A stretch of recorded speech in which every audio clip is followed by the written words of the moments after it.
When I qualified in 2013 from dental school, I had never at that stage done a ceramic onlay or any sort of overlay restoration. In fact, it was full crowns when I was qualifying. A lot of the training that I had was on PFM, so porcelain fused to metal crowns. And I look and reflect on my dentistry and how much of it is adhesive and how much I rely on lithium disilicate onlays and overlays. Now, part of the learning process, I learned about immediate dentine sealing, which is what today's episode is all about. And I've been doing this since about 2015. It's something I implemented in my protocol because I went on a Jason Smithson course and I saw that he was teaching it and he recommended it. So me being a good listener, I said, okay, if Jason says do IDS, I did IDS. But over the years, the more lectures I've been to, the more literature I've read, the significance and power of immediate dentine sealing really cannot be underplayed. In terms of the improvement in your bonding and the overall success and longevity of restorations, it just makes a lot of sense, which is why I know you're going to love this episode with Dr. Zahid Shaikh, all about immediate dentine sealing, step by step.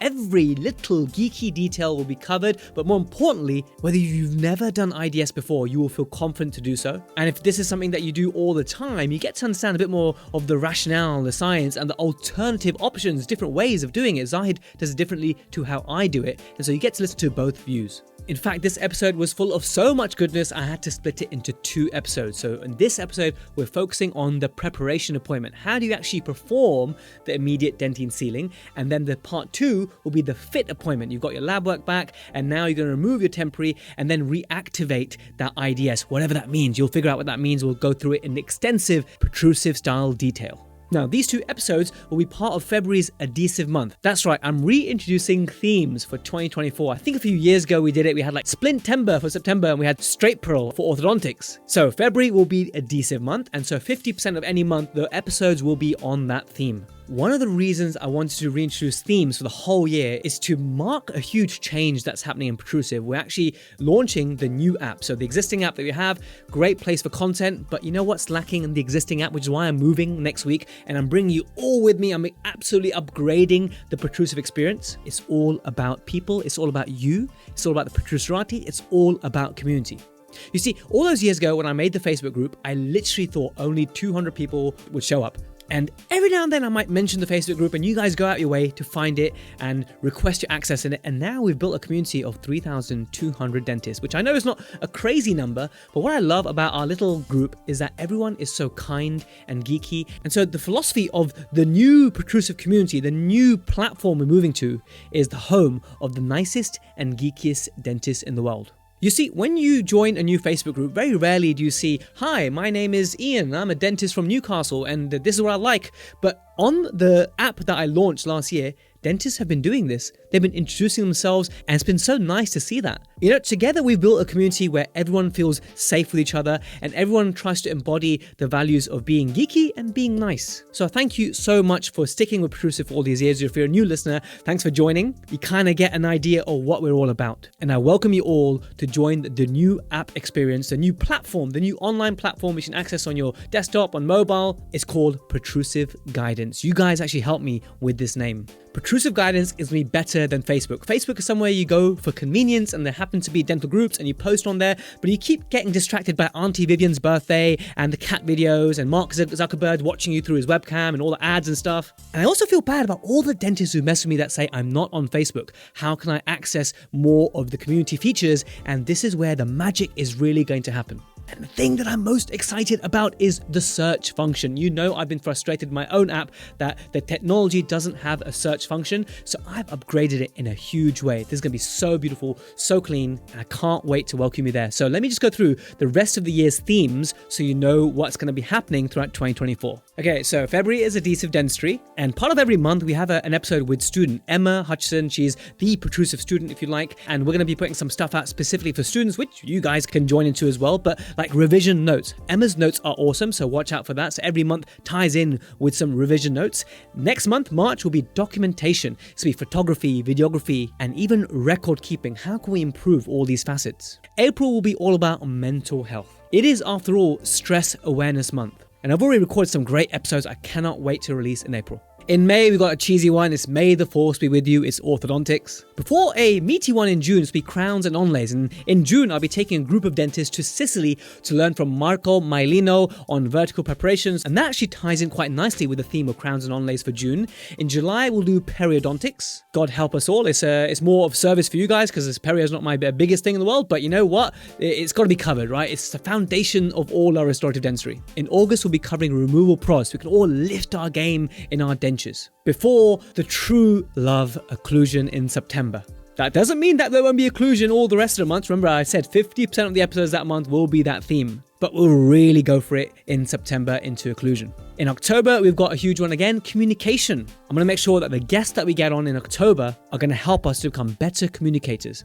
Not only with our patients, but generally in life, because communication is powerful. In November, I've got oral med and oral pathology planned for wrapping up 2024 in December with a dentist life balance. So we've got a lot of exciting stuff to look forward to this year. This episode's Protrusive Dental Pearl. Every episode, I'll give you one top tip. And this month is a communication one. On Friday, just a few days ago, I was lecturing in Cheltenham, a beautiful race course. And my topic was bruxism and the restorative dentist. And now and again, I like to just walk up to some of the delegates. And I was speaking to one of the delegates who work nearby, a very experienced dentist. And we're just talking about the longevity of work and how proud we need to be that our work can last so long in someone's mouth.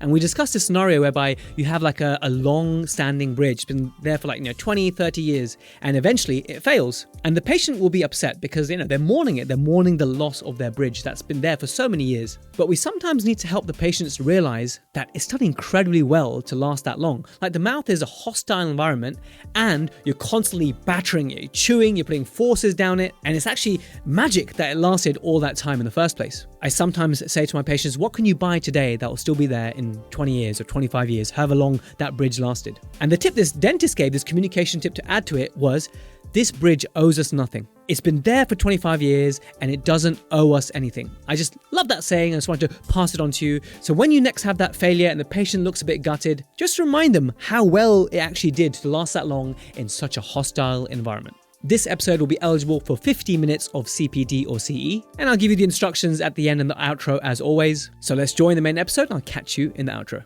Zahid, Shaikh, welcome to the Protrusive Dental Podcast, fellow Protruserati, wearing your hoodie. I love it. How are you? Of course. I'm very well, thank you. Thanks so much for having me on, Jaz. It's been a long time. You got this hoodie because of Porto, right? We went to Portugal for the vertical course with Andre Cardoso, and so yours is much more ironed than mine. Literally, I saw you wearing it. I had to quickly go to my gym bag and get out this scrunched up version. But for those Spotify and Apple, you won't know that, obviously. So it's all good. Just tell us, buddy, where in the world are you?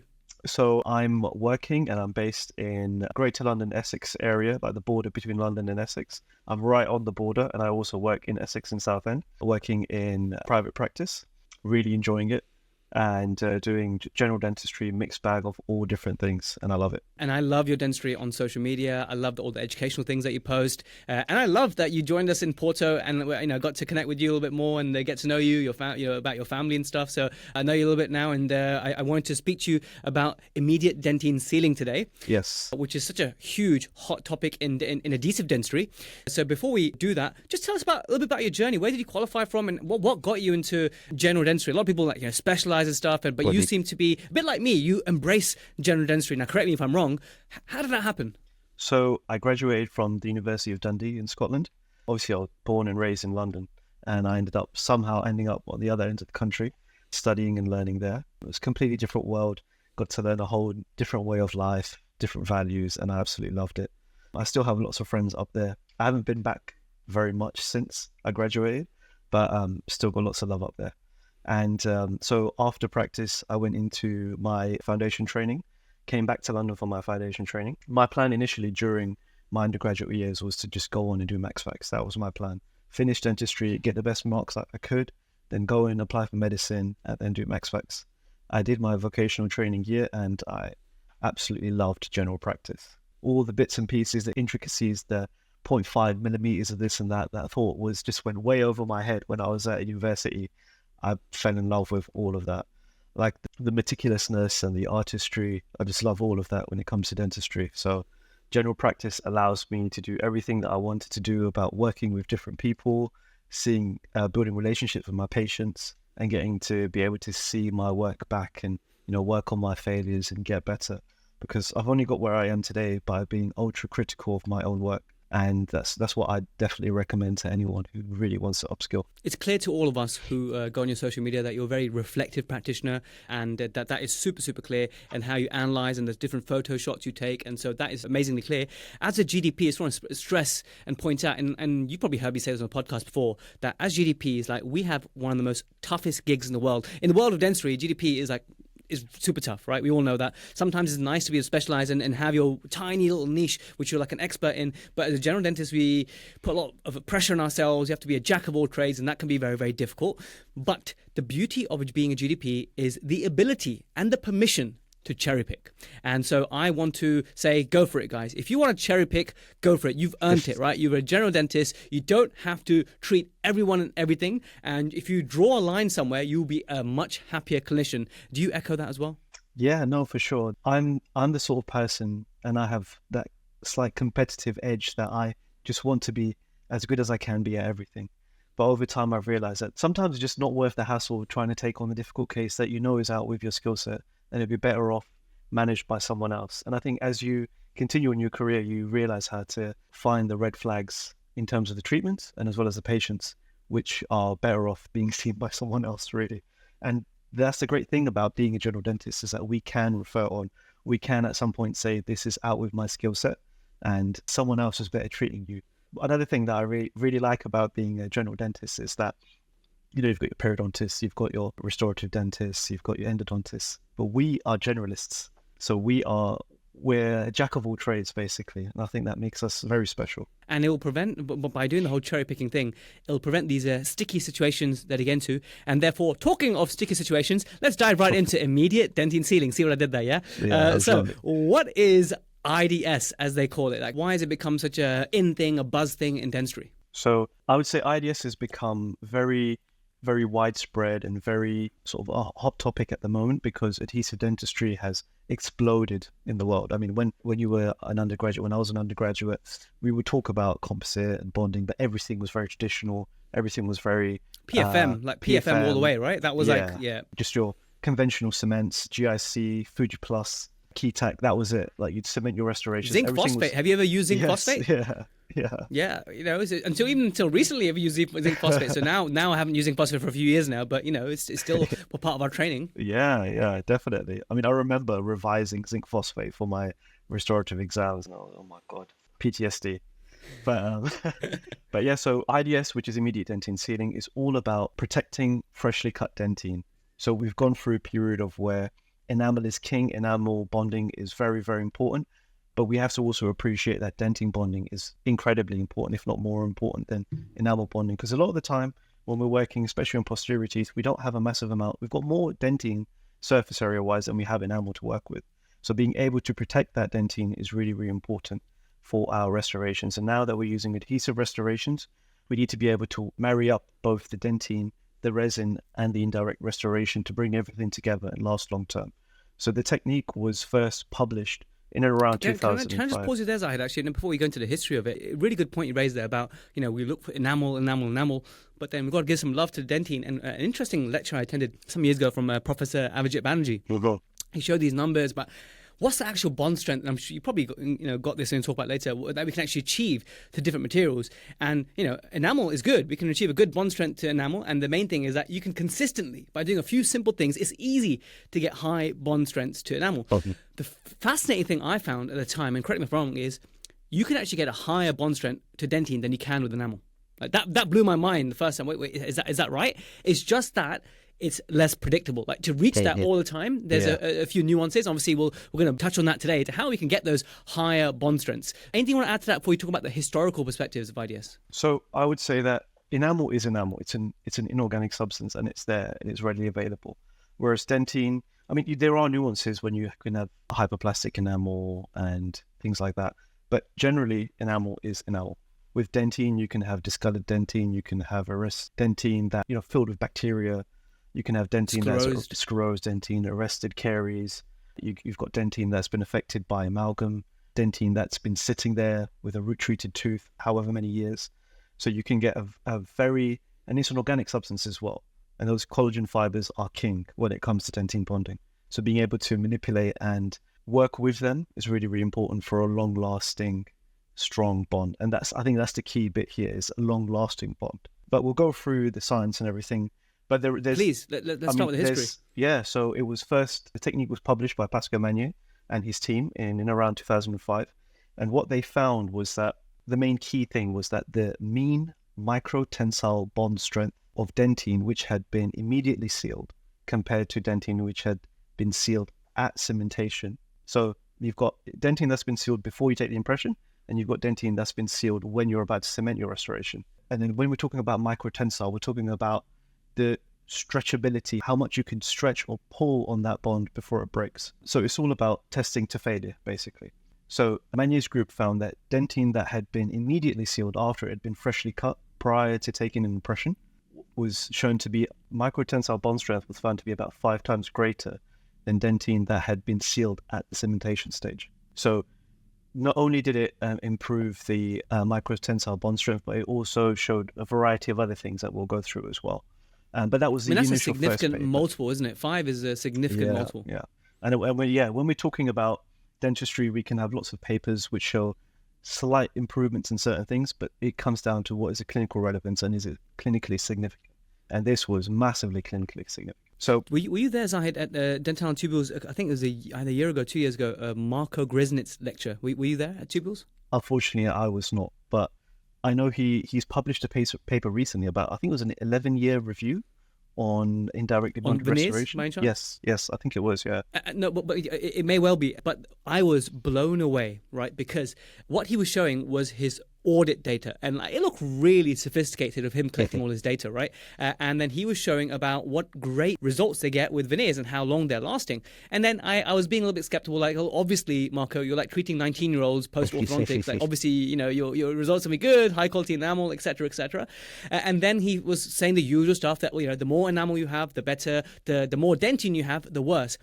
But then he said, actually, we now can say we have a 100% success rate. Now, in dentistry, anyone who says 100% success rate is full of shit. Right? Absolutely full of shit. And I've learned this, I've mentors who I respect and love, but then they make this very bold claim and then I see their failures and I kind of, bite my tongue. But, there's no such thing. But this guy, he was showing this amazing data, obviously 100% at a certain point. It could be 5 years, 10 years, whatever it was. Yep. But the thing was, the fascinating thing, Zahid, was that he was showing that when you had a significant amount of dentin or veneers in dentin, the way his group were able to get for him was 100% success rate at a certain time, basically, was immediate dentin sealing. And that for me was like, wow. I mean, I know we do it for onlays and stuff and veneers. I don't tend to do it because usually the veneers I've done have been in enamel, right? Exactly. But when you are in a position, when you're into dentin, you have no choice. It just shows amazing what you can achieve with the bond strength with immediate dentin sealing, which is what we're going to unfold into how to do it, how to actually maximize it. But I just want to share that with you and the listeners in terms of what Marco Gresnitz was saying at the conference. Yeah, no, that is for sure something that a lot of the time, especially when you've got a patient who comes in and they've got a veneer that's come off, and you've got like 15 minutes to stick this thing back on, and you're looking at the tooth and it's just all dentin, and you're just like, this is just going to fail again. Usually it's another dentist patient as well that you've seen someone else's emergency, and you sort of have to have that conversation with the patient. But now with the techniques that we have, especially with IDS, we can be a lot more predictable with that. So yeah, we can transfer what we do on the posterior to the anterior as well. I mean, people like Maxim Belagrad as well, who's amazing. He has lots of videos even on Instagram, where he shows where if you've got like a little bit of dentin exposure, you can just do a little bit of IDS just to seal that area and then continue on with your normal procedure in terms of your provisionalization. So yeah, it's So what's the steps, mate? For the younger dentist colleagues, listening, students and whatnot, which by the way, as a student, I had no idea about IDS. Is it a good time now to talk about, what are the steps? Let's say you have a huge MOD amalgam in a lower molar. Let's start from that position, and then what are your steps to dismantle it, and when you get to the immediate dentin sealing bit? Sure. So if you're not sure about whether you're going full coverage or not in terms of an overlay as opposed to an onlay, then you're going to dismantle the restoration, remove the entirety of the restoration. Before you even go there now, tell us the difference between, because a lot of people are like, what aren't they the same thing? What's the difference between an onlay and an overlay? Okay. An onlay is a restoration that covers one or more cusps, but not all the cusps. And an overlay covers all the cusps. I know it's a bit pedantic, but I think it's important to know the difference between the two. So yeah, so if you're... And what I like about you said that also is that, when you go in, don't be fixated that I'm going to do an overlay. Like, I love that you keep it open, and so do I. Is that, okay, I'm going to dismantle and then measure the wall thicknesses, etc., and decide, is there a cusp I want to keep? Yes. And sometimes you just know you're going to lose all the cusps because they're so thin. You just know from the start, right? And then you just go for it. Yeah, but exactly. other times you want to dismantle first before you commit to the exact type of restoration. Yeah. I mean, you don't want to get to the point where you've done your occlusal reduction and then you realize that there's at least one or two cusps that you could have maintained, which makes things a lot more difficult when it comes to restoring the tooth. Because the first point of doing a partial coverage restoration is that you want to be conservative of the tooth structure. But if you're going to go and hack it away from the beginning, then it makes things more difficult. Sometimes, to be honest, it's easier to manage on overlay preparation than it comes to an onlay preparation, because you've got to seal your undercuts, make sure you've got no undercuts, make sure when you're producing your line angles, everything's nice and smooth. So it can be a bit more difficult with an onlay as opposed to an overlay. But if you're telling your patient that you want to do a more conservative treatment option, then you should go in with a more conservative mindset from the beginning. So yeah, let's say, so remove the amalgam restoration. Let's say MOD amalgam. We remove the amalgam restoration. We see what's left. We measure our wall thickness. I like to use the dental calipers to measure. And I always tend to measure from the base of the wall, where the pericervical region, so where the base of the wall is. So if you have very thick tooth structure at the top and the occlusal surface, but you've got very thin slither down at the cervical margin, then that's just going to lead to that cusp is not necessarily protected. Well, a great term that I heard from Pasquale Venuti was to preserve Dentin supported enamel. Mm-hmm. So enamel without Dentin support is basically an eggshell. It's not going to be protected and it's not going to last. So I think that's a really important thing. Richard Porter taught me many years ago that unsupported enamel is not your friend. It's the same thing, right? These are clever people saying clever things. And what I like to do with my calipers is I just, I used to measure the base, I used to measure the different areas, but now I kind of just look for the thinnest area. What is the thinnest area? And that gives me, what's the minimum thickness there? Because that's where all the stress is going to get absorbed into. Exactly, yeah. So yeah, you do your parameter measurements in terms of, I'm going to reduce this, I'm going to keep this. You find out what you're going to keep and you're going to reduce. Then you reduce those areas, you do your occlusal reduction, and then... How much are we talking, mate? Because I like to ask my nitty-gritty details. Like how much is Zahid doing in 2024? For me, it's dependent on the burrs that I use. So I've got these Comet burrs that are measured at 1 millimeter depths each way. I usually go down 1 millimeter, and then for my occlusal reduction, at least for my cusp reduction when I put my depth screws in, but I know I'm going to reduce a little bit further before I then do my IDS and everything. So it evens out to about between 1 and 1.5, but I aim ideally 1.5. I also have depth gauge burrs from Comet, which I use. I just run through at 1.5 millimeter depths. But yeah, I would say anywhere between 1 to 1.5 mils. You're more conservative than me. I go for 1.5 to 2, but that's cool, man. Honestly, as long as we're enamel, we got it's all good. And I know there's a range out there, so we have a different compass, but it's 0.5 millimeter here and there. I think we can both agree with that. Minimum 1.5 is a good place to be. Yeah, I mean, it's funny because I've had this conversation with people before. It's like, where do you get that figure from? What is that? How do you decide what should be preserved and what should be reduced? Jason Smithson told me, and I believed him, and I'm going to do it. Yeah, I mean, there's Dichi and Manya have been quoted in papers saying this is what is recommended, but there's no evidence base necessarily behind that specific measurement. But yeah, so you've done your occlusal reduction, you've removed your restoration, you removed your caries, you've done your structural analysis about how much tooth structure is left. Then we're going on to do our immediate dentine sealing. So in terms of how we're going to do that, ideally, so before we get here, just for the younger colleagues, before we get to immediate dentine, you removed all your caries, right? Yes. Everything is, all the stains, caries, everything. It's all nude. It's all clean. It's laid bare. So yeah, everything is nice and clean. Or even let's say we've just done our caries removal. Okay, so we've used our slow speed burr. We've removed all the everything at the ADJ is clear. For me, I do partial caries removal as much as possible. Anywhere where I'm getting closer to the pulp and it's a softer dentine, then I'll scoop that out with an excavator. Obviously, you can also use your caries detector dies as well. I haven't converted yet, but I know you have. Maybe you can convince me. Love it, man. Zahid, you totally need to get on it, man. And so once we're at that point, then before I've done anything, even before I've done the analysis of the tooth, I would isolate the situation. So if I know that I can isolate prior to preparation, and I know that when I finish my preparation under isolation, so under rubber dam, if I know that I can do that then I know I can isolate it when it comes to cementation as well, because I know I've already done it at that stage. Whereas sometimes you end up preparing. Colleagues have exactly it. So colleagues will message me saying, "Oh, Jaz, I prepped for an Onlay, and then at the fit appointment, I really struggled to get dam on. Like I was running 45 minutes late, and what do you do?" And the simple question, just like you said now, Zahid, is, "Did you prep under dam?" Like, no, I didn't prep under dam. Well, there's your problem. You know? If you, just like you're coming on to now, if you can prep on the dam, you know that actually this is the correct type of restoration, and perhaps you don't need something that you'll probably expand on now, deep margin elevation. Maybe we don't want to get into that because there's so much to IDS to cover. But let's have the scenario whereby we can isolate, we can see the enamel, we don't need this deep margin elevation, and we're going to choose to do the IDS, which I think we're going to agree that we should routinely do this. Yes, I would say so. So rub down isolation. And then fast forward, we've done our caries removal and we're ready to do our IDS. So I would then do air abrasion. I have an AquaCare unit, and that's with 27 micron. Posh. Oh, I'm very lucky. I had the Aqua Cut before, the old one, and that packed out. So thankfully my practice bought me the AquaCare. I was very thankful. I'm blessed. How much? Look, I know you use it a lot, right? And just talk to me here, man. How much is the monthly ongoing cost? Because I'm a big fan of associates buying their own stuff, right? I totally do that. I bought my own T-scan for Christ's sake, right? So I'm not afraid to splash the cash, but if the practice is going to be continuing to buy the consumables, what figure should I give my practice principal? Okay, I'll buy it, but can you pitch in with this monthly cost to actually buy the powders? Have you got an idea of that for me? I think so. There's not only the powders, but there's also the servicing cost as well. I don't know specifically what the AquaCare unit servicing cost is, but I know for the old AquaCut, it was at least £500 to £600 a year. And then if you need any repairs or anything like that, then they'll charge you their fee to come and fix the unit as well. So but how often are you replacing those pots, the actual powder pots? Initially, you can buy a set of pots that come together. And I would say maybe I get through one pot, let's say 3 to 4 weeks. But wow. But I use it for... How much are you talking, man? I can't give you a figure off the top of my head, but it's not cheap. I'm gonna find out, and I'm gonna interject here, and I'm gonna say, okay, this is how much it costs. Which is totally just good to know, man, because I'm collecting this data so I can present it. It's like, okay, this is the running cost every month. Can you sort me out?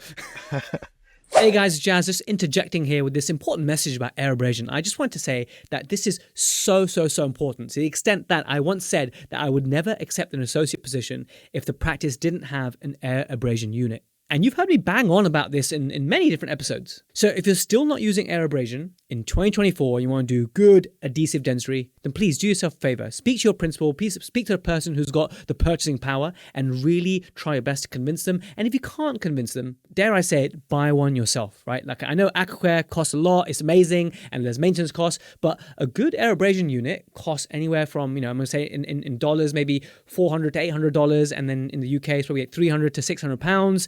Just use any. Just get one that's compatible with your chair, with your unit. Maybe all you needed was this little kick from me, this little message from me to go ahead and do it. Air abrasion is crucially important. So please, Protrusive, let's start if we're not already. I use it for everything.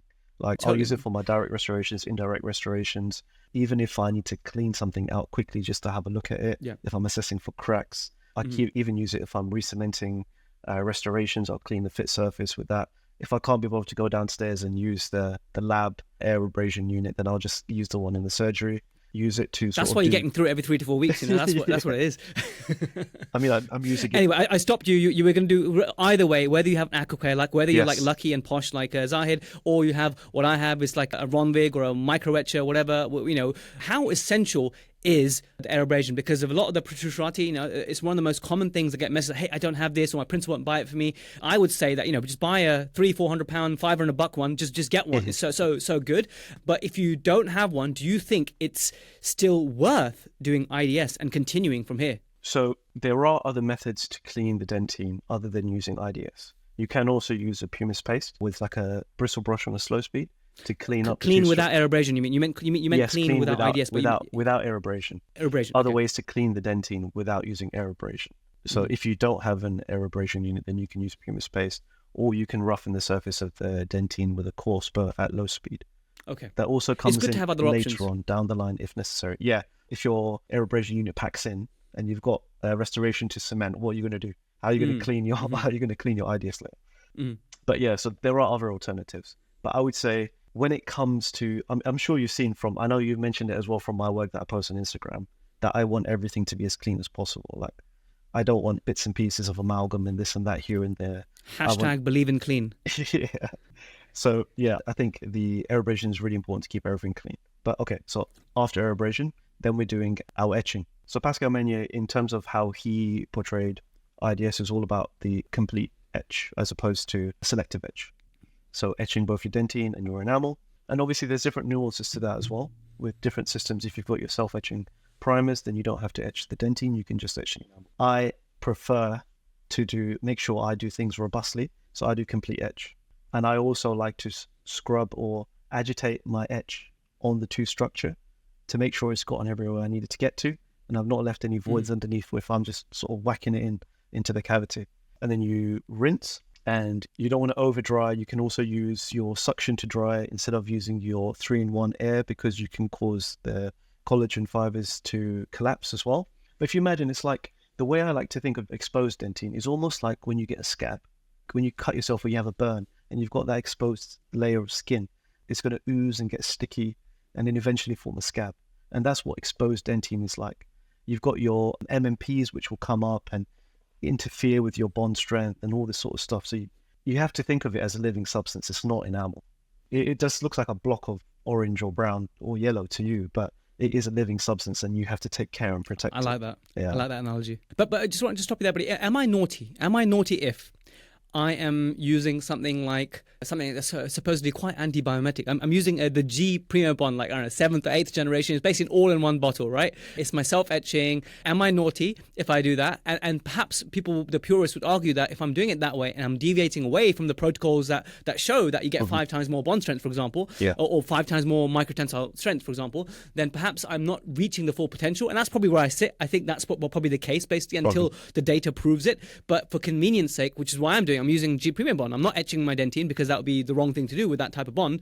What advice do you have for those of us who do selective etching and don't etch the dentine? So with the new technology of the bonding agents that have come out these days, there is still an advantage. But we'll sort of come onto this a little bit later. But it's a concept of reinforced immediate dentine sealing. So you can use your universal bond over the dentine. But also, at this point, we're not etching enamel. If we're talking about direct restorations, we're bonding to enamel and dentine at the same time, applying our bond to both. And when we're doing IDS, we're just working in dentine only. Yep. So for me, at that stage, I am just putting my G Premium Bond on the dentine only. I haven't etched the enamel, and you're totally right. But which bond are you using? Because you said you've agitated the etch and whatnot. What bonding system, adhesive system are you using? I am using OptiBond FL. Of course you are, mate. Of course you are. 3-step, the gold standard. Yes. Obviously. I mean, I used to use there's like a 2-bottle system for the OptiBond. It's called OptiBond Solo. I was using that, but I mean, I am also lazy when it comes to direct restorations. I will use the OptiBond Solo, the 1-bottle system for both. But when it comes to indirect restorations, I'm not going to mess about, and I will use the OptiBond FL. I just find it so much more. Obviously, it takes longer, and you need to be more meticulous with it. But I find you can have so much more confidence in what you're doing if you can see exactly what you're doing. So that when you put that little drop of the primer onto your dentine and you just see it just dissipate over the dentine surface, you can just imagine in your mind's eye that solvent penetrating in between those collagen fibers into the dentine or tubules. And then you know that you're ready for when you then go in with your adhesive, that's all going to seal off beautifully. But obviously, if you want to be efficient and you don't want to book an hour and 15 minutes or an hour and a half for a preparation appointment, then you're going to use your single bottle adhesive. But the good thing about that is that if you use OptiBond FL, the adhesive itself that comes with it has a sufficient film thickness that you don't have to worry about that being lost when you come to cleaning your preparation prior to cementation at the cementation appointment. Which we'll come to, Yes. in terms of temporization, we'll come to that, and that's very important. So what you're trying to say is basically, once you've etched, you've done the primer, you've done the adhesive is like, it's partially filled in OptiBond FL, isn't it? That's what they call it. So it's partially filled. It's a filled and resin. therefore it almost looks like you just put flowable on it, right? Exactly. It looks like reinforced. It looks stronger. It looks like a way, when I put my G Primo Bond, that's got a 4-micron thickness or something, right? That's nothing. Whereas you're dealing with something that's much thicker and stronger. Yes, exactly. So let's say if we're going with the G Premium Bond route, you've done that, you've cured that now, then that film thickness is too thin for it to last when it comes to cementation, because you have to clean that surface again, and you're at risk of cleaning that off. Not only that, because the film thickness is so thin, there's a risk that that layer has not been bonded because of the oxygen inhibition layer. So that whole film thickness could not be cured because of the oxygen in the environment around it. But obviously we'll come on to using glycerin and liquid soap and other options. Right, well, we'll mention what I did. Please don't use liquid soap, because he said that. There's a reason why he mentioned liquid soap, because there's a question that's a Protrusive sent in. But anyway, let's keep on track here. We talked about using Optibond FL in your case, or G Premium in my case. Now, with you having done the etch, prime, and the Optibond FL, the bond actually, which is partially filled, at that point, are you done with your IDS in terms of the actual at that appointment? So at that point, I will assess and see if I'm happy with the general film thickness of the adhesive. So sometimes I will go back again after I've cured that layer of the adhesive and add more adhesive on to get a thicker film thickness in certain areas.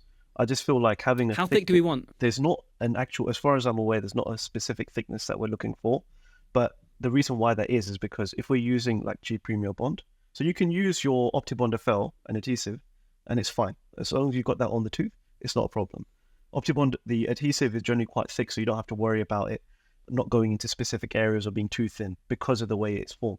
Whereas if you're using something like G Premium Bond, then you need to reinforce that with a flow composite, which is the next stage.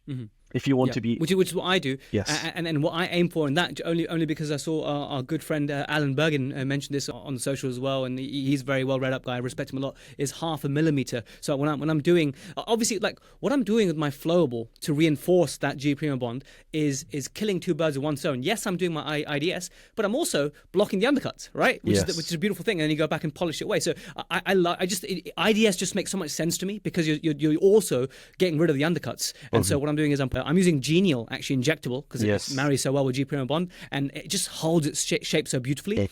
And like for me, as long as it's a minimum 0.5 mil thickness, but then in some areas it's going to be more because I'm trying to block the undercuts. And then I go back and I sort of polish it back, get rid of any sharp bits, which I'm going to ask you, is that something that you do as well? If you get any sort of sharp spikes of the flowable, or in your case, the adhesive, is that part of your protocol as well? So 0.5 mil is a good parameter when it comes to the thickness of your IDS layer or the thickness of your hybrid layer which you're creating. And you could use just your BPE probe just to measure that as you're going around. Now, if you're using Genial, universal injectable, then because it holds its shape so well, you will end up with little spikes and little areas that spiky are not, areas. Yes, totally. And especially with our Emax restorations, we want everything to be beautifully smooth. So when it comes to using Optibond FL, everything sort of evens out, and you don't have to worry about that so much. Another thing I like to use as well, it's a bit counterintuitive for what it's used for, but in my daily practice, I use SDR, bulk fill flowable, and I use that almost as if like a resin coat to place over the IDS layer. And it is self-leveling, but basically what that means, it just runs and flows everywhere. So when you place that and I scribe it around uncured over the tooth surface, and then it will just flow and become flat on its own. Then I don't have to worry about any inaccuracies or any rough, sharp edges. But even then, still, once that layer is done, then we're looking at smoothing things down, like especially if you're using Genial. Then I'll go back and I'll use like a small, coarse Softflex disc at very low speed, and then just run that over just to smooth off any rough edges. You can also use like a fine diamond rugby ball burr just to smooth off those areas as well, and just to remove any sharp edges as best as you can. But my preference is to use the Softflex discs, and then just run it very gently but with over the surface. Once you've done your Optibond FL adhesive, what are you then using to eliminate any undercuts? Is it the SDR that you're relying on at that stage? So no, that's when I would use paste composite. So just any paste composite, Venus. I use Venus or I use Tokuyama in practice, and that's what I would use. But I've also used Genial as well, and I would use that. The problem with me is that I stare at my models when they come back from the lab, and I see all these little bumps and little areas, and that really annoys me. And I want everything to be as smooth as possible. So when if I'm using Genial injectable, I know that this is going to be a problem when it comes to me looking at the model when it comes back, because there may be areas that so I'm there like just scribing it, trying to get it flat, but I know it's not going to get flat. So yeah, that's why I prefer to use paste composite, because I can place it, I can blend it with a paintbrush, and then remove the excess, and then I can just polish that back with a Softflex disc. How important is it to, once you've done the IDS, to go on to, and it's probably something you're just about to touch on next, but to go ahead and, if you know, with your SDR, for example, you might have got some on the enamel. right? So you know, as part of the protocol, how imperative is it to go back and with the type of burr and just remove any of the bonding system that you might have got in the enamel? Yes. So I use 7.2 mag loops. I think you use the same ones as me. I do, but now I just love my 5 so much that my set. So I've got 3 pairs of loops now, right? So I've got my 5, right, and I've got the backup of the 5 in case my 5 messes up, and the backup of the 5 in case the second one, while the first one's being fixed, it messes up. I can't do dentistry without loops. It would be a day off like work if I didn't have my loops. So that's why I went crazy. Fair enough. I've still got my old 3.5s, which I've not thrown away just in case something happens. But I you know what's going to happen on Monday, right? You're going to drop them. You know it's going to happen, right? Oh God. But yeah, so no matter how well I try, I cannot stop that adhesive or even the prime, whatever, from getting onto the enamel as much as I try. But obviously you don't then want to end up in a situation where you're short of the enamel and you've got exposed dentine which hasn't been covered either. So it's probably better to go over, because you have to then go back and refine your enamel margins. That's partly important to remove any adhesive that may be on that surface, but it's also important to help prevent your provisional restorations from bonding in the nightmare scenario to your preparation. But yeah, so that's where we're at. So what are you using? Because I tend to use yellow rugby balls and sometimes white stones if it's like a minimal amount. Because obviously if it's just the G Premier that's got on the enamel, I'm good with the white stone, right? But if I've managed to get some of that, my Genio injectable on the enamel, then I'm going to be using my yellow stone. Anything that you like to use? Yeah, so I like to use... So I've got an indirect preparation kit from Comet, and they have... You're so fancy, man. They've got... I've probably blunted all the burrs in that kit. I've only just got a new one, and I use the same kit for everything. But yeah, so it's got like a flame-shaped fine diamond, a red stripe, and I just run that over, especially in the interproximal areas, I just run that at low speed with an electric handpiece. Yeah, just very slowly. Just know the nurse has got the suction in the area, but I'm using it without water. And I'm just like very slowly and gently just running over those margins, just removing any adhesive that's there, and just trying my best to get a nice flowing margin all the way around my enamel. I'll also use the coarse Softlex disc for that as well, the small one. And I'll also use the rugby balls on any areas where I want to bevel my margins, like on the buccal aspect, to try and help blend the restoration into the preparation. Palatally, usually, I'm just doing like a butt finish. And then I also have an end cutting burr, so it's like a cylinder, and it's only got diamonds at the base, and I would use that to refine the box as well. But you can also use a white stone, just a white stone that's been modified to do that as well, and that's usually what I would do. Yeah. At that point, can we now say that once you smooth it, block the undercuts, etc., that we have just performed a successful IDS? Yes, I would say we're there now. We are there. But then the issue is, which you alluded to already, that if you go ahead and now put your bisacryl material on this, it's going to stick. And, it's happened to me years ago. It doesn't happen to me so much anymore. And it's because I am totally happy for there to be like the composite or my IDS to be completely covered in saliva before I actually put I use saliva as my separating agent, if you like. I don't actually do the glycerin cure. So please tell us about the next steps that you do to make sure that your bisacryl doesn't bind to your IDS. So the whole reason why we can stick increments of composite to composite when we're doing our direct restorations is because of the oxygen inhibition layer. Because the surface of that composite has not set, we can add composite to composite incrementally and glue composite together. So when we get to the end of our IDS, we've got a surface layer of uncured resin, which is sticky. And that sticky surface can then bond to our temporary crown material, if it's a resin-based, acrylic-based material. And Luxatemp, ProTemp, whatever you're using. What do you use? What do you use at the moment? So I use ProTemp, or I've moved over to Clip now, actually, and that doesn't seem to stick at all. Okay. Yeah. So, it doesn't stick. No. Clip is. I can't believe I hadn't used it before, but it's like, especially in the posterior region, you don't have to worry about it. Oh, as in it doesn't stick to your IDS, you mean? Yes. Because it's quite spongy, you can just pop it back off. But I'd still do the oxygen inhibition layer anyway, regardless. Okay. But yeah, so Clip, or the other alternative would be a Telio by Ivoclar, right? Yes, same stuff, right? Yes, yeah. So you just, I think Clip is a Voco product. Yes. So you roll it into a ball, you thumb it in.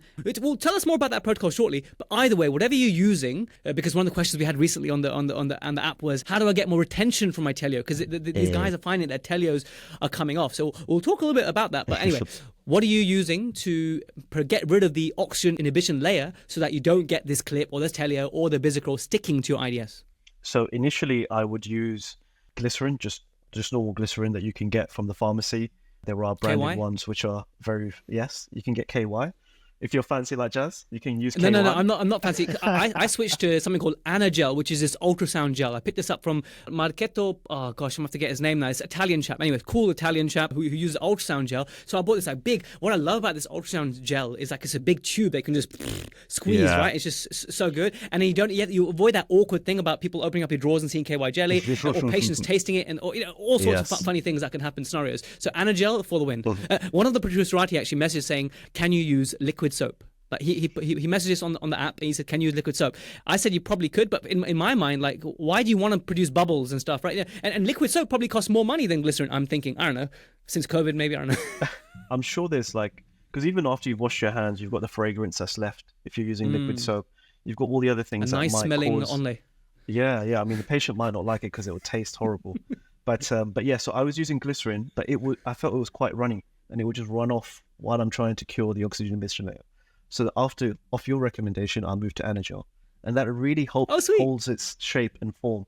But you can also, if you've got the rub down one, and if you don't have any of that, then depending on where it is in the situation, you just need something that's see-through, that light can penetrate through, that removes the oxygen from the area. So you can also use water. You can just get your 3-in-1, put the water, and make it pool up over your restoration, as long as it doesn't fall out of the patient's mouth, and then light cure through that. That also works as well. Because fair dues. Anything that blocks the air would work, but exactly. There's a reason when people use glycerin, and just like you said, the reason I took that recommendation, I moved to an ultrasound gel, and Anagel is the one that I just experimented on Amazon and it worked well. Please, it's Anagel without the L in the middle, so it's not anal gel, it's Anagel. People, please, people misread that on my post once, and they think, what the hell are you using? This is worse than KYJ. It's not anal gel, it's Anagel, by the way. Okay, so let's get that out of the way. So you've done your curing with the air block to get rid or cure this uncured oxygen inhibition layer. Yes. Now we're ready for how we usually do our temporaries. Now I'm actually interested in your clip strategy. Tell me about your clip strategy. Like, what is your end objective? Like, are you having it in the bite so you prevent the eruption kind of thing? Are you making sure that it touches the adjacent teeth to prevent tilting? How much do we need, basically? So I've used, and I do rotate between using temporary crown material like ProTemp, using liquid dam, or using clip or Telio. But if we're talking about clip specifically, so preparation's done, everything's ready, impression has been taken, and we're just temporizing now. So I find it to be very sticky, and usually you sort of roll it up into a ball, get it onto the prep, and it ends up coming off on your thumb. So I'll put a little bit of glycerin or Anagel on my thumb, on my glove, and then just adapt it onto the occlusal surface, get it into the interproximal areas as well, but above the gingiva. So you're helping to lock it into position. So you're stopping any tilting of the neighboring teeth. So you're kind of getting it over the maximal bulbosity of the adjacent teeth, right? But you're still preserving that sort of just most apical gingival bit to allow a TP to go through. Exactly. So once I've done that, then I'll get the patient to bite into their occlusion, and then I'll cure it, or at least partially cure it from the buccal aspect to get it cured. How about getting them to grind left and right to eliminate the excursive load? Is that something? So first thing I would do is to get them to sort of bite in ICP and then cure it. And then if you're trying to get them to move in excursive movements while it's still unset, it's just going to pop off again. It's just going to come out. Or it will stick to the lower tooth and come out as well. So yeah, you'll get them to bite into ICP, partially cure it, then get them to open again, then fully cure it, then check that first in ICP, see if there's anything that's come off as they've opened, and just remove any excess, and then check them in lateral excursions and remove any interferences that may be preventing them from moving in lateral excursions as well. But when it comes to other techniques that I use as well is like with ProTemp, there you would use, and something that Pascal Magnier also recommends is to put glycerin over the preparation before you pop your ProTemp with your putty or whatever you're using pre-op. So this is glycerin, and you're not curing through it, you're just putting it over as a separating agent, like I use saliva. Like saliva, exactly. Okay. Yes, I find the glycerin to be a bit easier to apply into specific areas, especially like undercuts and things like that. But yeah, you can use saliva as well. It's probably readily available. Has to be the patient's saliva, by the way. Trying to, hopefully. But trying to get the patient to lick the tooth that you've been working on is not always the easiest thing to do. But yeah, so then you get your putty stent, you put that over the area, then you take that off when it's partially set, not fully set, because you don't want it to lock in over place over the preparation. Then you remove your excess, get everything nicely smooth. And then what I found as well is that sometimes it's useful to create a little bit of space on the between, if you're going to use something like Tempon or something like that, that's going to be of a specific film thickness that may prevent your provisional restoration for fully seating. So you might need to make a little bit of space on the occlusal surface of your the inner surface, the intaglio surface. The intaglio surface of your temporary restoration. So there's film thickness for it to seat and not seat high or prevent it seating correctly.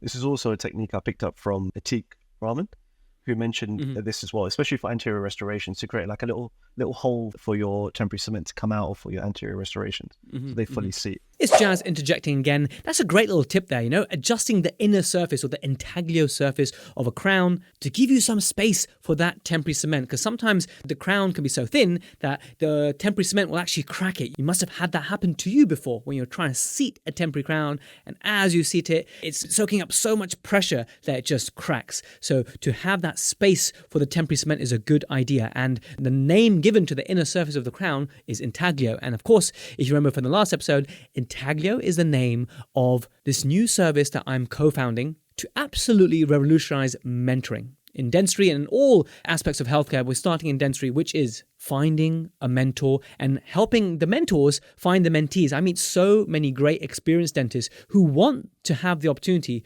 to share their knowledge and share their experience with younger colleagues, but they're like, where are these guys? I don't see them. They're not here at the study clubs. Where are they? So we want to connect mentors and mentees. So if you're interested in being a mentor or a mentee or both, check out www.intagliomentoring.com. Never forget that word, intaglio. It's my favorite word in dentistry. It means the inner surface of a crown or a denture, and it sounds like a pasta. What's not to love? It's a similar concept, creating space for the excess to come out, because you don't want to go through all of that. You've temporized the tooth, and then the patient comes back an hour later saying it popped out on its own, which has happened to me many times. And then other ways to help keep that in place is to just tack cure some flowable composite into the embrasures so it's not going to pop out, but just keep it above the gingiva when you're doing that. And then another technique would, like I said, would be to use liquid dam or those sorts of things. Whereas with that, it's very easy because you just sort of get it into the interproximal areas over the surface of the preparation into the next interproximal area and cure it. And that will just lock everything in place and hold everything where it needs to be. I guess there is a risk of over-eruption, but we're only talking about 2 weeks, so it shouldn't be too much. The over-eruption would be from the lower opposing tooth, or whatever upper lower opposing tooth would be over-erupting because you put the liquid dam on the adjacent teeth. That's actually stopping your prep tooth from over-erupting, but it's also stopping the teeth from tilting in. But yeah, you're right. It's just a couple of weeks, right? And I've seen that technique being used. I guess I would probably be more prone to use it, A, if I'm running out of time, and B, if it's a root-filled tooth. Do you have the same feelings on that? Yeah, no, usually I end up opting for liquid dam if the patients come back because the pro temp has popped off. So I'm like, let me just do this instead. But I find that clip or TDO is a foolproof and very quick way. And because it's quite spongy, it's a bit more compliant in the patient's mouth in that 2-week period before they come back for the final restoration. And it's easy to remove as well. Well, we'll talk about removal, but I think Jordan on our little Telegram group, he suggested as a tip to one of the protrusive who said that my clip or my telio is coming off would be to spot etch the prep a little bit before doing the clip. Obviously, your experience suggests that in your hands it seems to work well, but I guess that's something someone could do, maybe 5-10 seconds before putting the clip on. It might be a bit more of a bitch to remove at the removal visit, at your fit visit. So how easy, what are you doing to just flick off the clip? So what I would do before is to try and sort of ease it out from all the sides, get it nice and loose, and then pop it off. But I find that, especially at the cementation visit, the thing that can take the longest and that should take the least amount of time is taking off your provisional restoration. That's the most stressful part. If you can just quickly take it off, then you're into your cementation protocol. But that is the limiting factor usually for everything, for me anyway. And it's the bit that annoys me the most. So let's say if I'm using liquid dam, then that's just getting something like a Mitchell's trimmer basically underneath and popping it out. If I'm using clip, again, I can just get the Mitchell's or flat plastic or something and pop it out. When it comes to pro temp or something that's a bit more, has more coverage, I'll tend to either use root forceps or artery forceps and then just pop it on. AKA mosquitoes or whatever. Exactly. And then just rock it and then it will just pop off. Because if you're using... that's usually what I do. And usually, I would have used Duralon or equivalent, or Poly-F or zinc polycarbonate cement. Is that something you use, or you tend to stick to temp bond? So I find that temp bond is very easy to remove, whereas Duralon can be a bit more difficult to remove when you want to get it. You need a bit more time with your ultrasonic scaler. Exactly, yeah. But I use Duralon as well. And I find that's great too. It just takes a little bit more time. Tempon is just a bit quicker. Perhaps for a patient who is going away or has an important thing to attend to, and therefore it's a bit more unforgiving scenario, and therefore you want something more robust, maybe, because there's no hard and fast rules. And I love that, you have all these things in your armamentarium to use in appropriate scenarios. And I like the fact that you also discuss like little shortcut techniques to improve the efficiency. But you have to choose everything by its merit in terms of what's best for your individual patient for that individual tooth. Exactly. Yeah, you can't have only one way for everything. You have to be able to be flexible when it comes to different scenarios. But yeah, if it's a patient that is going away for a while, or maybe is going on holiday the day after you've done the preparation, then you want to use something a bit more robust to hold everything in place. So yeah, that's where I would use Duralon in situations like that. But yeah, so excellent. And top tips for Temporise, in my experience, have been to light occlusion in MIP or ICP, and then no excursions. Why would you want excursions in that basis? It's something else. So yeah, you follow that as well. You can use Duralon, you can use Tempon if you want to. If it's a less forgiving, it's a more forgiving scenario, for example. And the other technique of clip that you mentioned, I'm very grateful for that. And then if you are struggling with that for some reason, then Frank Gate, one of the producers, he suggested maybe spot etching. I think we've covered some Brucey bonus there of Temps as well. So when we now come to the fit appointment, I have heard that because we're doing immediate dentine sealing, that it's so good that you may not need to use local anesthetic. Well, there we have it, guys. Thank you so much for listening all the way to the end. Hey, can you answer this question? The question I have for you is question number 4 of our CPD quiz, which is, what was the final reduction depth that Zahid aims for? Remember, we are slightly different, but Zahid, what is it that he was aiming for? Was it a reduction depth of 0.5 millimeters? Was it 1 millimeter? Was it 1.5 millimeter? Or was it 2 millimeters? If you think you can answer this question, then you're almost there to getting some CPD. Wouldn't that be so nice? Imagine listening to every episode, and by the end of the year, you've racked up 40 hours just from the new episode, let alone the library of 250 hours worth of content. So if you want to start collecting CPD by answering just a simple few questions, you know what to do. You're going to head to protrusive.app. Obviously, we're changing everything over like next week, so maybe hold off a week if you want, but at some point it'd be great for you to join, because if you've made it all the way to the end of the podcast, I'm hoping you're enjoying this and you're getting a lot of value from this. And I promise you, the community on protrusive guidance and the clinical videos and masterclasses, and also we're launching sectioning school. I didn't even mention that. How could I forget? Sectioning school will be uploaded, so high quality point of view 4K clinical videos of me removing several teeth using my through the loop camera. Of course, watch out for next week's episode, which will be part 2 of this episode, and the second one for Adhesive month. And the last thing I'm going to say is your homework. Just watch out for the emails, okay? So those of you who subscribe to my emails and on the socials, just watch out. This is a big week. We're doing a lot of hard work behind the scenes of migrating. Once you join Protrusive Guidance, you'll see how vast it is, how clean it is, and how much hard work went into it. So we're just gearing everything up and ready for it. So watch out for the emails in terms of how to seamlessly migrate from the old app to a new one, or just if you want to jump in straight to a new one, start fresh and all that. But if you are a Protrusive Premium member already, you definitely want to be checking your emails, because I'm going to be offsetting the inconvenience of having to change platforms, right? There's an inconvenience, even though it's a massive upgrade, like a huge upgrade, there's still an inconvenience because there's change. So there's a special little something in there for you in the emails, if you like, to make sure there's no hard feelings about this change, yeah? Thanks again, and I'll catch you same time, same place next week.